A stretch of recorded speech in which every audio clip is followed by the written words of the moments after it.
A massive fire broke out at a Chevron oil refinery. While the fire is now out, there are growing concerns about safety and potential impacts on fuel prices. Fox 11's Nick Garcia is live in El Segundo with the update. Nick?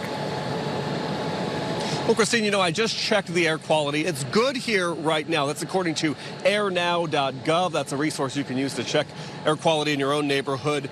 But if you were breathing in any of those pollutants last night, it could be days before symptoms arise. Flames roared through the night at the Chevron refinery in El Segundo. Stephen Hodgson lives about a mile away and says his wife and teenager were listening to music when the explosion happened Thursday night. All of a sudden, it sounded like a jet coming overhead. And I was loud because the music was loud. Why was that so loud? And then the sky just went orange. That's all we saw. An open house for a newly listed property just across the street from the refinery went on Friday afternoon.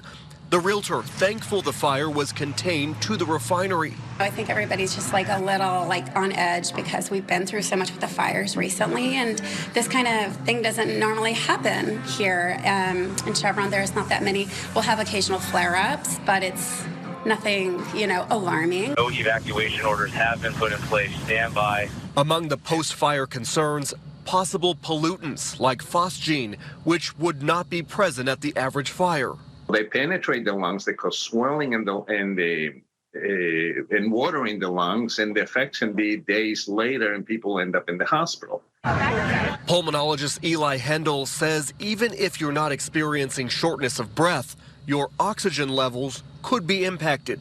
It will be useful for everybody to procure a pulse oximeter. You can find it on CVS. They cost $50, and you put it in your finger, and you find what your oxygen saturation is. A broader concern for the entire SoCal region. Even if it's just a few days, we could see gas prices go up 30 to 90 cents per gallon, and even more than that if it can stay closed a month or longer. We just don't know at this point. The refinery is the largest on the West Coast. The explosion reportedly happened in the part of the facility that refines jet fuel. 40% of all of the gas that goes to LAX comes from this exact refinery. And so we could expect to have ticket prices increase very.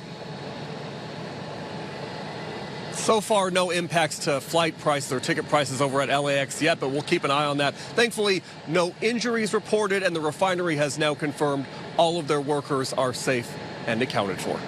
Live in El Segundo, I'm Nick Garcia, Fox 11 News.